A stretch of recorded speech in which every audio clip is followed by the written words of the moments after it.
మొన్నటి current affairs చివరి ప్రశ్నకు సమాధానం. ప్రపంచంలో అతిపెద్ద అణువిద్యుత్ కేంద్రం ఎక్కడ ఉంది? జపాన్లో ప్రపంచంలోనే అతిపెద్ద అణువిద్యుత్ కేంద్రం ఉంది. టోక్యోకు సమీపంలో ఉన్న కషివాజాకి కరీవా ప్లాంట్ ను జపాన్ ప్రభుత్వం 15 ఏళ్ల తర్వాత మళ్లీ పునః ప్రారంభించనుంది. 2011లో భూకంపం, సునామీ ప్రభావంతో ఫుకుషిమా దైచి ప్లాంట్ డిజాస్టర్ జరగడంతో 54 రియాక్టర్లను అప్పట్లో భద్రతా కారణాల దృష్ట్యా జపాన్ ప్రభుత్వం మూసివేసింది. ఆ తర్వాత ఒక్కోటి పునరుద్ధరిస్తూ వస్తోంది. ఇక మొదటిది 33 ఏళ్ల తర్వాత టైగర్ స్టేట్ గా గుజరాత్. వన్యప్రాణుల పరిరక్షణలో గుజరాత్ ముందడుగు సాధించింది. 33 ఏళ్ల తర్వాత మళ్లీ ఆ రాష్ట్రం టైగర్ స్టేట్ గా గుర్తింపు పొందింది. నేషనల్ టైగర్ కన్వర్షన్ అథారిటీ ఈ మేరకు ఆమోదం తెలిపింది. ఆల్ ఇండియా టైగర్ ఎస్టిమేషన్ 2026లో గుజరాత్ కు చోటు కల్పించింది. గుజరాత్ లో పులుల జాడ లేకపోవడంతో 1992లో టైగర్ సెన్సస్ జాబితా నుంచి స్థానం కోల్పోయింది. ఇక రెండవది ఢిల్లీలో ముగిసిన chief సెక్రటరీల national conference.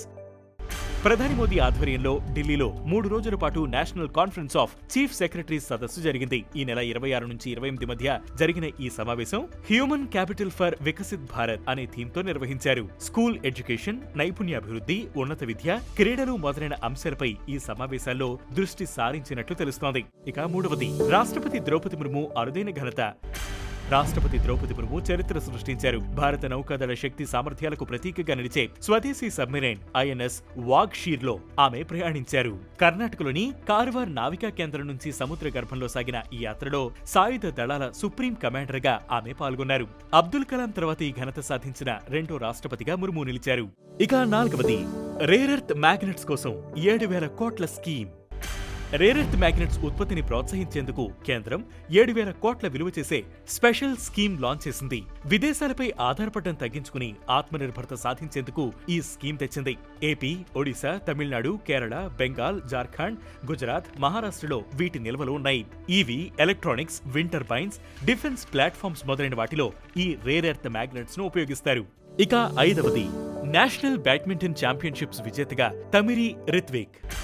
Senior national badminton championships మహిళల కేటగిరీలో సూర్య చరిష్మా తమిరి విజేతగా నిలిచారు. ఫైనల్లో తాన్వి పత్రిపై విజయం సాధించారు. ఇక మెన్స్ కేటగిరీలో రిత్విక్ సంజీవి టైటిల్ గెలుచుకున్నారు. ఇక మెన్స్ డబుల్స్ లో హరిహరన్, రమణ్ కుమార్, ఉమెన్స్ డబుల్స్ లో శిఖా గౌతమ్, అశ్విని భట్ టైటిల్ దక్కించుకున్నారు. మిక్స్డ్ డబుల్స్ లో సాత్విక్ రెడ్డి, రాధికా శర్మ జంట విజేతగా నిలిచింది.